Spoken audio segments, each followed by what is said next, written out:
दोस्तों, आज की ये कहानी है फ्लाइट 571 की। एक ऐसी फ्लाइट जो बर्फीली पहाड़ियों के बीच जाकर क्रैश हो गई, जिसे क्रैश होने के लगभग 2 महीने के बाद भी ढूंढा नहीं जा सका। इस फ्लाइट में बचे हुए पैसेंजर्स को खुद को जिंदा रखने के लिए अपने ही साथियों का कच्चा मांस तक खाना पड़ा। तो आखिरकार क्या है इस फ्लाइट 571 की पूरी कहानी, जानने के लिए हमारे साथ वीडियो के अंत तक बने रहें। तो चलिए आज के इस रहस्यमय वीडियो को शुरू करते हैं। पर इससे पहले अगर आप हमारे चैनल पर नए हैं तो चैनल को सब्सक्राइब करके बेल आइकन दबाना ना भूलें। दोस्तों, फ्लाइट 571 की कहानी 12 अक्टूबर 1972 को उस वक्त शुरू होती है जब ओल्ड क्रिश्चियन क्लब के रग्बी खिलाड़ियों को रग्बी खेलने के लिए सिटी यांगो जाना था। इसके लिए टीम के कप्तान ने एक प्राइवेट प्लेन बुक करते हैं और चूंकि यह एक प्राइवेट प्लेन था इसलिए इसमें खिलाड़ियों के साथ साथ उनके परिवार के कई सदस्य भी फ्री में मैच देखने के लिए सिटी यांगो जा रहे थे। और 12 अक्टूबर 1972 को 40 पैसेंजर और 5 क्रू मेंबर के साथ फ्लाइट 571 युरुआंगन की राजधानी मोंटेविडियो से उड़ान भरती है। इस सफर के दौरान फ्लाइट 571 को सबसे पहले मेंडोजा अर्जेंटीना तक पहुंचना था और फिर वहां से ईंधन रिफिल करने के बाद इसे सैंटियागो पहुंचना था। फ्लाइट को कॉलोनेल जूलियो नाम के काफी अनुभवी पायलट उड़ा रहे थे। सब कुछ बिल्कुल सही चल रहा था और इस तरह से यह फ्लाइट कुछ घंटे सफर करने के बाद मोंटेविडियो से मेंडोजा तक बिल्कुल सही सलामत पहुंच जाती है। लेकिन मोंटेजा में ईंधन रिफिल करने के बाद जब इस फ्लाइट को सैंटियागो ले जाने की बारी आती है तब वहां का मौसम इतना खराब हो जाता है कि पायलट कॉलोनेल उस रात सैंटियागो न जाकर मेंडोजा में ही रुकने का फैसला करते हैं। अगली सुबह यानी कि 13 अक्टूबर को भी मौसम में कोई भी बदलाव नहीं आता, जिसके बाद पायलट दोपहर तक और रुकने का फैसला करते हैं। लेकिन आखिरकार दोपहर में भी मौसम में कोई बदलाव नहीं आता। तब उस खराब मौसम में ही पायलट फ्लाइट 571 को सैंटियागो ले जाने के लिए तैयार हो जाते हैं। वैसे आपको बता दें, पायलट कॉलोनेल ने मेंडोजा से सैंटियागो तक पहले भी 29 बार प्लेन उड़ाया होता है, इसलिए उन्हें खुद पर भरोसा था कि वे खराब मौसम में भी बड़े आराम से सैंटियागो पहुंच जाएंगे। तो अब सैंटियागो तक पहुंचने के लिए पायलट को एंड्रीज की सभी बर्फीली पहाड़ियों को पार करना था। लेकिन जैसे ही पायलट कॉलोनेल फ्लाइट 571 के साथ इन पहाड़ियों को एक एक करके पार करना शुरू करते हैं तो वहां बर्फ का भयानक तूफान आ जाता है, जिसके बाद पायलट कॉलोनेल को आगे कुछ भी नहीं दिखाई देता और वे अंदाजे से ही इस प्लेन को उड़ाते हुए आगे बढ़ते हैं। दरअसल दोस्तों, पायलट कॉलोनेल को इस रास्ते पर प्लेन उड़ाने का काफी ज्यादा एक्सपीरियंस था, इसलिए वे अंदाजे से प्लेन को उड़ा रहे थे।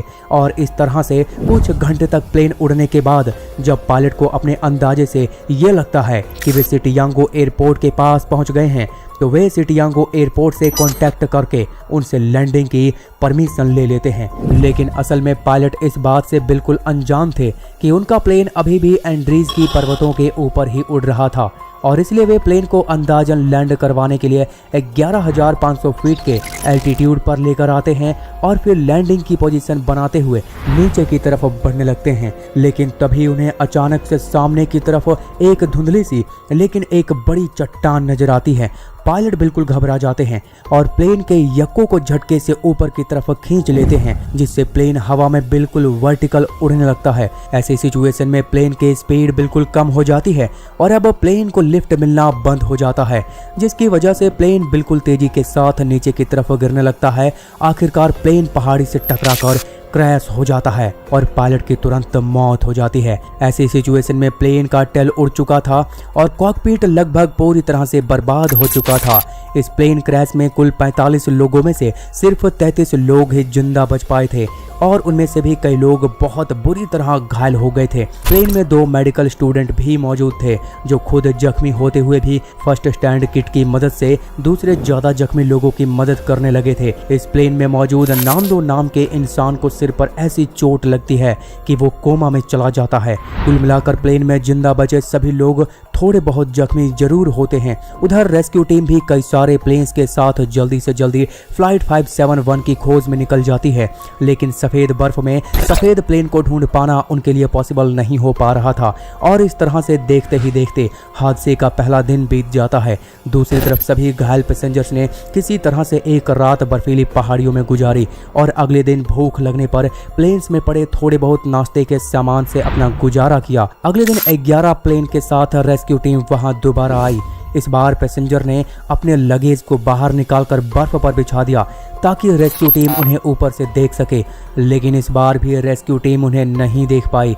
इस तरह से दूसरा दिन भी बीत गया और फिर जब अगले दिन पैसेंजर्स की आंख खुली तो उन्होंने पाया कि उनमें से 5 घायल लोगों की मौत हो चुकी थी। तीसरे दिन तक प्लेन में मौजूद सारा खाना भी खत्म हो चुका था और पानी जमकर बर्फ बन चुका था। ऐसे में पैसेंजर्स के पास ना तो खाना था और ना ही पीने को पानी। ऐसी खतरनाक हालत में भी एक पैसेंजर ने अपना दिमाग लगाकर बर्फ को एक सीट में भरकर उसे प्लेन के ऊपर रख दिया, जिसकी वजह से दोपहर में धूप होने पर बर्फ पिघलकर पानी बन गया और इस तरह से लोगों ने अपनी प्यास बुझाई। तीसरे दिन ही कोमा में गए पैसेंजर नांदो को होश आ जाता है और इस तरह से बिना कुछ खाए तीसरा दिन भी बीत जाता है। चौथा दिन होते होते बर्फ की सफेदी की वजह से लोगों की आंखें चौंधी आने लगी थी, इसलिए सभी लोगों ने फ्यूजलेज में पड़े टोपी के सन वाइजर और ब्रा के रबड़ की मदद से 3 सनग्लासेस बना लिए। ठंड से बचने के लिए लोगों ने रबड़ सीट से अपने लिए जूते बना लिए। अब तक बिना कुछ खाए 8 दिन बीत चुके थे और अचानक उन्हें प्लेन में पड़े रेडियो में ये न्यूज सुनने को मिलती है कि फ्लाइट 571 के सर्च ऑपरेशन को अब बंद कर दिया गया है और गर्मी का महीना आने पर बर्फ पिघलने के बाद इसे फिर से शुरू किया जाएगा। ये खबर सुनते ही लोगों की हिम्मत टूट जाती है। किसी तरह से 2 दिन और बीते और अब लोग भूख से मरने लगे थे।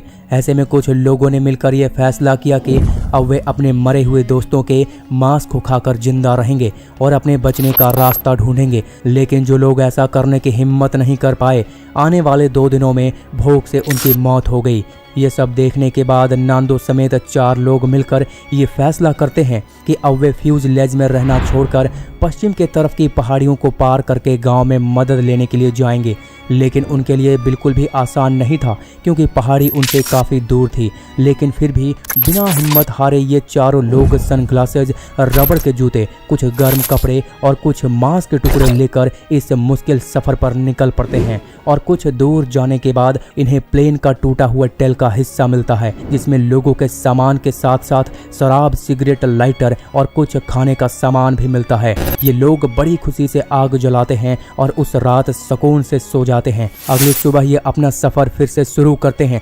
लेकिन जैसे ही रात होती है, खुले आसमान के नीचे बर्फीली पहाड़ियों में इन लोगों के लिए आगे बढ़ पाना मुश्किल हो जाता है। ठंड इतनी ज्यादा बढ़ जाती है कि किसी तरह से ये एक रात गुजारते हैं और अगली सुबह वापस प्लेन के टेल में आ जाते हैं। इन 4 लोगों में एक रॉय नाम का बंदा पेशे से इलेक्ट्रीशियन होता है। वह सलाह देता है कि अगर हम टेल में लगी बैटरी को डीसी से एसी में कन्वर्ट कर लें तो इसकी मदद से फ्यूजलेज में लगे रेडियो का इस्तेमाल करके मदद बुला सकते हैं। जिसके बाद ये चारों लोग उसी टेल में रहने लगते हैं और कुछ दिन तक वहीं काम करने के बाद जब रॉय बैटरी को डीसी से एसी में बदलने में कामयाब हो जाता है, तब वह प्लेन के फ्यूजलेज में रेडियो को लाने जाता है। लेकिन तभी वहां बर्फ का ऐसा तूफान आता है कि रॉय समेत 8 लोगों की मौत हो जाती है और बाकी लोग जो फ्यूजलेज के अंदर थे वे फ्यूजलेज के साथ ही बर्फ के नीचे जिंदा दफन हो जाते हैं। बर्फ के नीचे दफन फ्यूजलेज में मौजूद लोगों को अब ये बात समझ में आ गई थी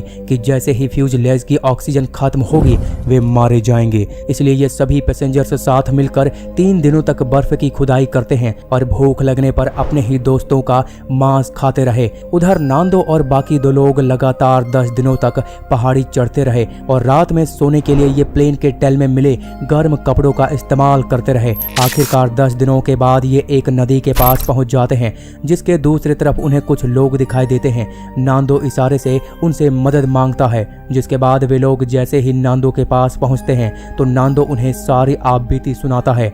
वे लोग ये सुनकर हैरान हो जाते हैं क्योंकि अब तक इस घटना को हुए पूरे 71 दिन बीत चुके होते हैं। गाँव के लोग तुरंत पुलिस को इन्फॉर्म कर देते हैं, जिसके लगभग 10 घंटे बाद मदद के लिए आर्मी के लिए हेलीकॉप्टर वहां पहुंच जाती है और फिर वे नांदो के बताए गए रास्तों को फॉलो करते हुए फ्यूजलेज में फंसे बाकी लोगों तक भी पहुंच जाते हैं। इस तरह से हादसे के लगभग 72 दिनों के बाद 45 लोगों में से सिर्फ 16 लोग ही जिंदा बच पाए। बाकी 13 लोगों की लाशें सही सलामत मिली और बचे हुए 16 लोगों की सिर्फ हड्डियां बरामद हुई। मरे हुए लोगों की लाश और हड्डियों को दुर्घटना स्थल पर ही दफन कर दिया गया और 18 जनवरी को सभी का अंतिम संस्कार कर दिया गया। तो दोस्तों इसी के साथ हमारी आज की ये वीडियो खत्म होती है। वीडियो इंटरेस्टिंग लगी हो तो इसे लाइक और चैनल को सब्सक्राइब करना ना भूलें। Thanks for watching.